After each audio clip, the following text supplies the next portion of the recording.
Olá a todos que nos acompanham pelo blog do Ciência Informa. Eu, Guilherme Atioli, estou hoje aqui com a Desirê Coelho e vamos falar um pouco sobre essa história do pH da água. A gente sabe que hoje em dia já se tornou um grande mito, né? As pessoas já sabem, já está bem difundida essa história de que a água alcalina, né, com pH maior, teria alguns benefícios à saúde, porque a pessoa consumindo uma água com menos ácidos ou uma água mais alcalina, teria como consequência um sangue mais alcalino, e isso, de uma certa forma, evitaria o aparecimento de algumas doenças, né? Ninguém explica muito bem quais seriam essas doenças, muito menos por que isso evitaria doenças, mas o fato é que já existe uma indústria toda montada aí em cima desse circo todo, que está lucrando com base nessa história da água alcalina. Então, eu queria saber da Desirê o que tem de mito e o que tem de verdade nessa história, se é que tem alguma verdade nessa história. Bom, Gui, tem uma verdade, porque a água realmente tem pH, então as pessoas realmente podem verificar qual é o pH da água. Agora, se isso vai trazer algum benefício, né, na saúde da pessoa, é outra questão. Isso é um grande mito. Por quê? O que acontece? Né? Muitas vezes é o que acontece em grande parte dos estudos que a gente vê. As pessoas elas pegam um estudo isolado no modelo animal, em rato ou camundongo, e querem falar que aquilo é verdade absoluta para a gente. Então saiu um estudo que deu início, né, ou foi um dos que deram início a esse grande mito, que falava que eram ratos camundongos que ficavam no ambiente germ-free. Significa o quê? Completamente inertes. É como se a gente autoclavasse ou a gente fervesse tudo várias vezes por dia, né? Esterilizasse, mais do que ferver até. E aí aqueles animais, desde que eles viveram, eles ficam naquele ambiente sem contato nenhum com o ambiente externo. E aí eles viram que o pH da água podia alterar a saúde desses animais, fazer com que esses animais desenvolvessem mais rápido diabetes do tipo 1, que é aquele diabetes que tem um perfil genético importante, não tanto do ambiente, que o animal não produz insulina. E aí eles falaram, poxa, então se a gente der uma água mais ácida, ele desenvolve diabetes antes.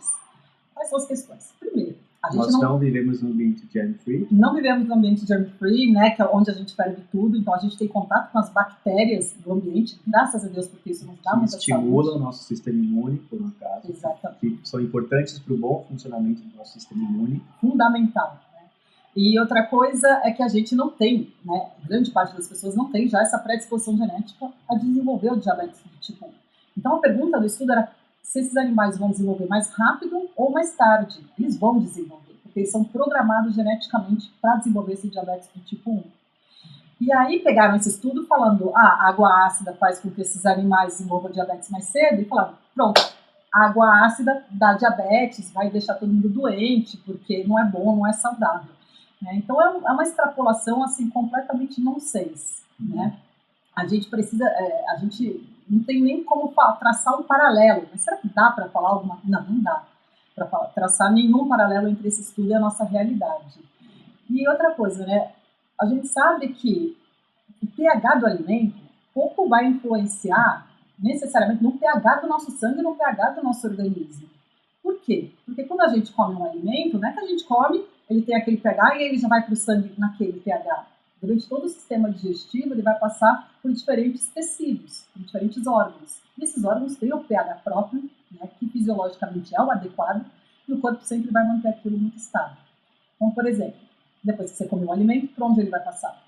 Estômago, intestino. Estômago e intestino. Qual que é o pH do estômago? Próximo de 2, mais ou menos. Entre 1 e 2. Ou seja, por mais que a pessoa tome uma água pH 10, o estômago ele vai sempre aumentar, sim, a produção de ácido por volume de próton, tá? Para deixar o pH daquele alimento ali, de tudo que está lá, próximo de 1 e 2, que é o pH bom. E é fundamental que o pH do estômago seja ácido, não só para ajudar na digestão, mas também para ser um primeiro sistema de defesa, né, imunológico.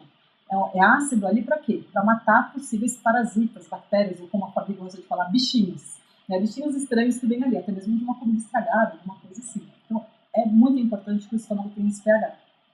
Então, primeiro, não importa o pH do alimento. Se for 5, o pH do estômago é 1. Né, então, tudo ali vai ficar já no mesmo pH. A gente chama o estômago até de liquidificador humano, tem que ter explicando, fazendo tudo virar uma coisa só, e depois vai passar para o intestino. E o intestino, né, as diferentes partes do intestino, também todas elas têm um pH mais ácido, abaixo de 7. Né? Então, por exemplo, tem parte que tem pH 5.5, um pH 6. Então, não é que a pessoa consumir um alimento ou uma bebida, no caso aqui a água que a gente está falando, com pH 10, que isso vai ser bom para a saúde dela.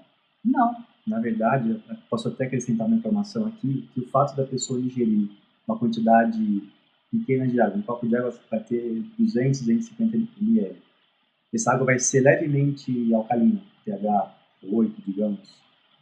O quanto que isso vai alterar o pH sanguíneo é algo irrisório. Nossa. E eu posso falar isso por experiência própria, porque a gente, no nosso laboratório, a gente conduz estudos que a gente induz alcalose sanguínea para olhar os efeitos disso no desempenho.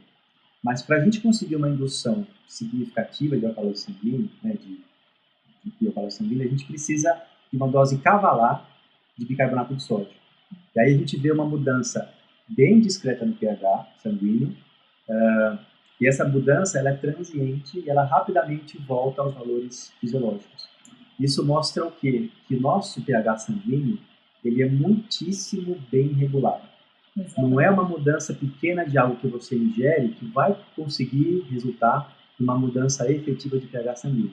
E, na verdade, é até desejável que seja assim, porque todas as funções corporais dependem de um equilíbrio fino do pH, um equilíbrio ácido-base fino.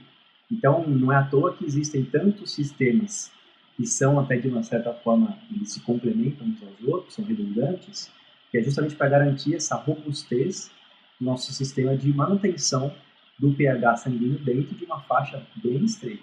Exato.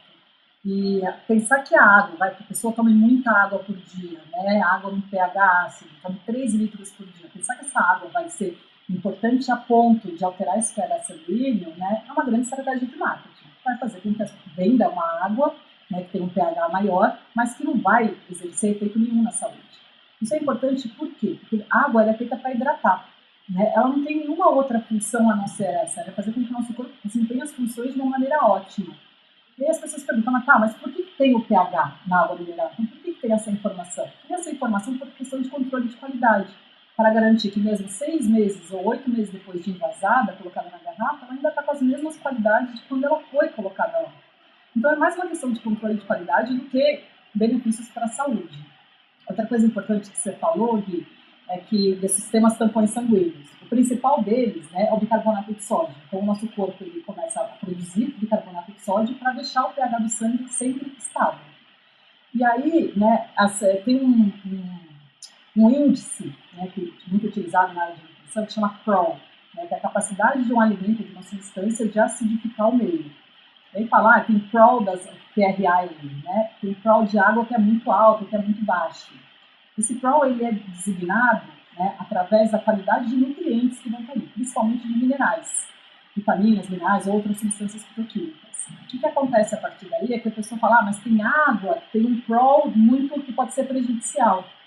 Pode ser prejudicial porque isso é um índice, não leva em consideração se a quantidade de minerais de potássio e de magnésio que tem naquela água é significativa. Só compara um com o outro. Então, é uma ilusão você comparar, né, você achar que por ter um PRO mais alto ou mais baixo, isso pode ser bom ou ruim no quesito água. Então, se você está preocupado com saúde, ou manter, ou prevenir doenças, sempre vale aquela regra que a gente bate na mesma tecla aqui, que é o quê? Consumir bastante alimento in natura, né? Alimento natural. Quanto maior a variedade, mais você vai garantir, sim, saúde, independente do pH do sangue ou não. Então, esse é a questão do pH da água é um grande mito. Beba água, não importa o pH. Não precisa gastar milhares de reais com um filtro novo. Sim, tem várias pessoas que divulgam por aí como benefícios da saúde, mas não tem benefício à saúde. E eu acho que é uma grande enganação, né? As pessoas elas querem muito acreditar que vai ter uma coisa muito fácil de ser feita e vai resolver os problemas delas. Não é bem assim. Tipo, saúde num copo de água. Você não precisa se alimentar bem, não precisa se exercitar, não precisa se cuidar. Basta tomar um tipo específico de água que você vai ter saúde. Um monte de gente, né, no mercado procurando qual é o melhor pH de água e aí passa o dia inteiro no escritório sentado, não faz atividade física, só come alimento industrializado. Então não faz sentido nenhum, né? Concordo com desequilíbrio. Tá certo. Obrigado, Desirê, pelos esclarecimentos. Espero que vocês tenham gostado. Se tiverem dúvidas, escrevam para a gente. Acessem nossa página no Face e sigam o nosso canal no YouTube, cienciainforma.com.br. Obrigado, até a próxima.